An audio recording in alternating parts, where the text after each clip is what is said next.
By the summer of 1943, the Eastern Front had frozen into uneasy stillness.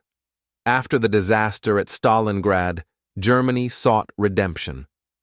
Hitler believed one decisive blow could restore the initiative, a grand offensive that would crush the Red Army's new positions around the city of Kursk. The plan was codenamed Operation Citadel. On the map, the Kursk salient jutted westward like a great wound in the German line.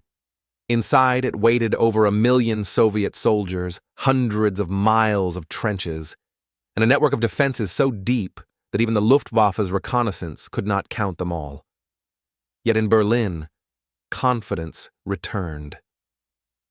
The Wehrmacht had new weapons, the Panther and Tiger tanks, armored monsters designed to dominate the battlefield.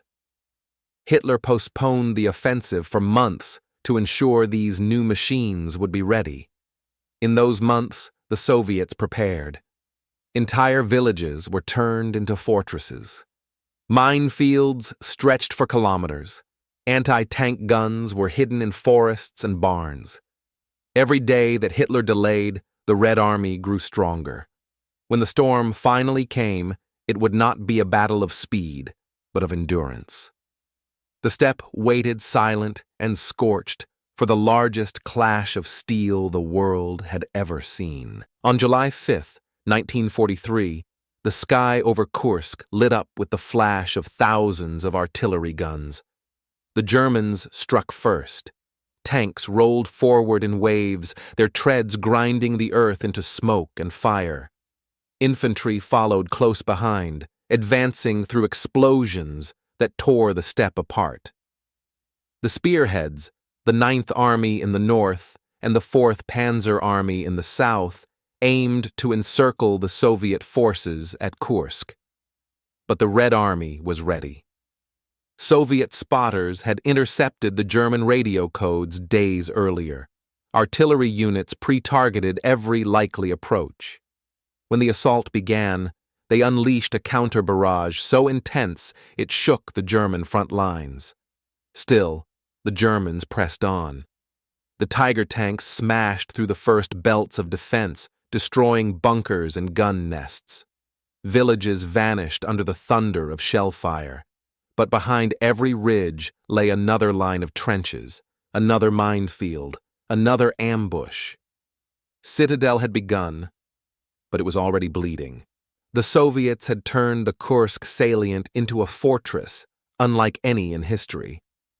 There were 8 defensive zones, each layered with barbed wire, ditches, bunkers, and minefields so dense that engineers called them iron meadows. Every village became a stronghold. Every tree concealed a gun. German panzers fought not just soldiers, but the landscape itself. Mines tore off treads. Artillery crippled supply trucks. Whenever tanks broke through, Soviet infantry with anti-tank rifles and grenades swarmed from hidden foxholes. The Luftwaffe tried to clear the skies, but Soviet Yak and La-5 fighters met them head-on. The Germans advanced only a few kilometers per day. The cost was enormous. Fields were littered with burning tanks, Panthers immobilized by mines, Tigers knocked out by coordinated ambushes. Hitler's dream of a lightning victory was dissolving into a grinding, mechanical nightmare. For the first time, the Red Army's defenses had not just stopped blitzkrieg, they had turned it into its own graveyard. On July 12th, near the small village of Prokhorovka, the war reached its most ferocious moment. Over 1,200 tanks faced each other across a narrow stretch of steppe. The German SS Panzer Corps prepared to break through. Opposite them, the 5th Guards tank army under General Rotmistrov raced forward to meet them head-on. The morning exploded in thunder. Tanks collided at point-blank range. Guns fired so close that crews can see each other's faces. Dust, smoke, and fire turned daylight into twilight. Soviet T-34s charged through German lines in reckless bravery, ramming heavier Tigers when their guns failed to penetrate. Radio chaos filled the air, commanders shouting, engines roaring, men screaming through static. By nightfall, Prokhorovka was a wasteland of twisted metal. Neither side could claim clear victory, but the German offensive had stalled. The Red Army held the line. Operation Citadel had reached its breaking point. The next days sealed Germany's fate at Kursk. Soviet counterattacks struck from every direction, while fresh tank corps poured into the battlefield. German fuel depots were destroyed by air raids. Supply columns vanished under artillery fire. Hitler, furious and desperate, called off Citadel on July 17th. At that same moment, news reached him of the Allied landings in Sicily. The Third Reich now faced disaster on two fronts. Kursk had become the last great German offensive in the East, and its final failure. In its aftermath, the Red Army surged forward, reclaiming Orel, Belgorod, and eventually Kharkov. From that summer onward, the Wehrmacht would never again seize the initiative. The largest tank battle in history had ended not just in defeat, but in transformation, the moment the Red Army began its unstoppable march to Berlin. As the German advance faltered, the Red Army struck back. Marshals Zhukov and General Vasilevsky had waited patiently for this moment. At dawn on July 12th, entire Soviet tank corps surged forward from hidden positions. Artillery roared in coordinated waves, drowning the battlefield in thunder. The German spearheads, exhausted and low on fuel, were caught off balance. Soviet T-34s poured across the steppe like a green tide, flanking the overextended panzer divisions. Infantry followed close behind, armed with anti-tank rifles and grenades. Every hill became a flashpoint of fire and smoke. In the skies above, the VVS clashed with the Luftwaffe in chaotic swarms. Bombers dove through clouds of flak, striking supply lines and convoys. German officers watched their radios crackle with panic as reports came in. Breakthrough near Orel. Enemy armor sighted in our rear.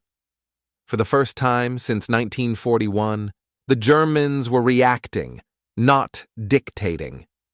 The initiative, the soul of Blitzkrieg, had passed to the Soviets. Even as fighting raged at Kursk, the Soviet High Command unleashed the next blow. Operation Kutuzov, the offensive aimed at retaking the city of Orel. Thousands of guns opened fire in a single, thunderous volley that rolled for hours. When the smoke cleared, Soviet infantry advanced behind walls of flame and dust.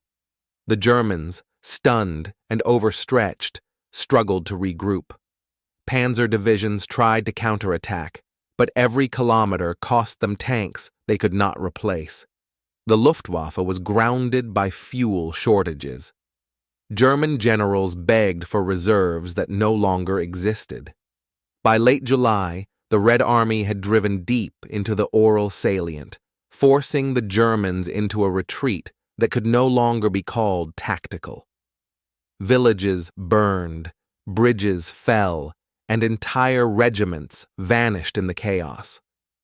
Operation Citadel, Hitler's dream of crushing the Soviet Union, had turned into a nightmare of encirclement. The hunters had become the hunted. By mid-July, the truth could no longer be denied. German losses at Kursk exceeded anything since Stalingrad. The much-vaunted Tiger and Panther tanks lay scattered across the fields, victims of mines, breakdowns, and coordinated Soviet ambushes. Field Marshal Model's troops fought bravely, but they were trapped in a battle that no longer made sense. Every gain of a few kilometers came at the cost of hundreds of men. Soviet artillery shadowed every movement, pounding supply routes until they dissolved into ash. Hitler, furious, blamed his generals. "You have failed me," he shouted. Yet it was his own delay, his own obsession with technology and prestige that had doomed the plan. On July 17th, he called off Operation Citadel. The greatest armored clash in history was over. The initiative, once Germany's most powerful weapon, was gone. Forever.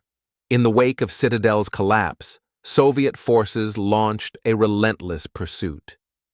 Tank brigades raced westward, smashing through crumbling German defenses. For the first time in the war, Soviet mechanized units moved faster than the enemy could retreat. Cities like Belgorod and Kharkov became scenes of desperate street battles. German troops fought from house to house before withdrawing under cover of darkness. The Red Army's banners rose over burning rooftops as crowds of liberated civilians wept in disbelief. The once mighty Wehrmacht now faced a new kind of enemy, one that had learned, adapted, and grown stronger. Every German defeat now fed Soviet confidence. On August 23, 1943, Kharkov fell. The line of the Eastern Front moved permanently west. What had begun as a German gamble ended as the foundation of a Soviet triumph. The road to victory now ran straight through the ruins of Kursk. The Battle of Kursk was more than a clash of armies. It was the turning point in the evolution of modern warfare. Never before had so many tanks, aircraft, and men fought in one place. Never again would Germany recover its ability to launch a major offensive in the east. For the Wehrmacht, Kursk was the end of ambition. For the Red Army, it was the beginning of destiny. Soviet commanders emerged confident, their tactics refined, their morale unbreakable. The steppe, once scorched by fire, was now covered in steel carcasses, silent witnesses to the moment when history changed direction.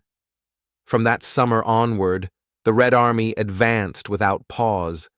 Kursk had proven that technology could not overcome preparation, that pride could not defeat endurance.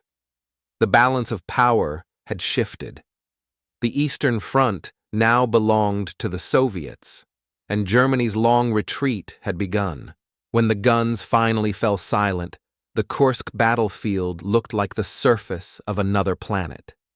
Thousands of burned-out tanks, German Panthers and Tigers beside Soviet T-34s, stretched across the horizon.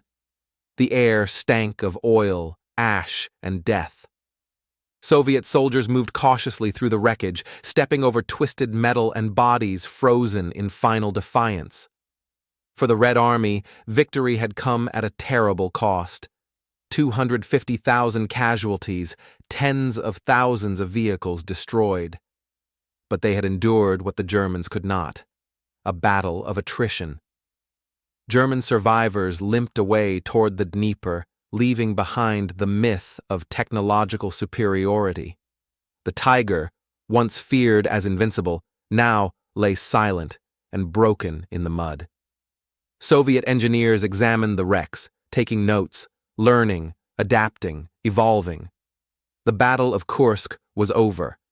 The world's largest tank battle had ended not in triumph of machines, but in the triumph of endurance. In the aftermath of Kursk, the Red Army pressed its advantage southward. Their next target, Kharkov, the city that had changed hands 4 times in 2 years. For the Germans, it was a symbol of resilience. For the Soviets, a symbol of revenge. Marshal Konev's troops advanced through smoke and rubble, supported by artillery that leveled entire districts. German defenders fought bitterly, knowing retreat meant annihilation. Hitler demanded that the city be held at all costs. His generals knew that cost, and could no longer pay it. By August 23, 1943, Kharkov fell for the final time. The German front fractured completely. From the Arctic to the Black Sea, Soviet banners now marked an unbroken advance. In the ruins of Kharkov, Red Army soldiers raised their flags in silence. They had learned the art of victory, and Germany had lost the art of war. Kursk transformed the Eastern Front from a struggle of survival into a campaign of conquest. The Red Army, once on the defensive, now advanced with confidence born of discipline and sacrifice. Factories in the Urals produced tanks faster than the Germans could destroy them. Soviet logistics, once their greatest weakness, now became their greatest weapon. Entire armies moved with precision, coordinated through a chain of command hardened by 2 years of fire. For the Germans, retreat became routine. They fortified rivers, built defensive belts, and waited, only to be shattered again. The balance of initiative had shifted forever. From Kursk onward, the war was no longer about how far Germany could advance, but how long it could delay the inevitable. The tide had turned, and it would never reverse. Victory at Kursk came with a heavy toll. Soviet hospitals overflowed with the wounded. Villages that once stood proudly on the steppe were reduced to ashes. Civilians returned to find only graves and scorched earth. But despite the suffering, morale soared. Soviet soldiers no longer doubted victory. They had faced the might of the Wehrmacht and won. Songs were written about Kursk. Newspapers called it the grave of fascism. In Germany, the silence was deafening. Goebbels avoided the word defeat. Hitler raged behind closed doors, blaming the weather, the generals, the machines, anything but himself. Yet deep down, even he knew, the Eastern dream was dead. The price was immense, but the outcome was irreversible. The Soviet Union had not only survived, it had begun to triumph. Kursk became a legend, not for its glory, but for its lesson. It marked the end of blitzkrieg and the rise of total warfare. The Soviet Union had mastered the art of defense and transformed it into unstoppable offense. The battle's aftermath reshaped strategy across the world. Military historians would study its lessons for generations. Coordination, preparation, and sheer will could defeat even the most advanced weaponry. For Germany, Kursk was the last gamble. For the Soviets, it was the dawn of revenge. From the burning fields of Kursk, the Red Army would march west, through Ukraine, across Poland, and finally into Berlin. The steppe that once echoed with the thunder of tanks now lay silent, scarred, eternal. Here, in the heart of Russia, the fate of the war was sealed, in steel, in fire, and in the courage of those who refused to yield.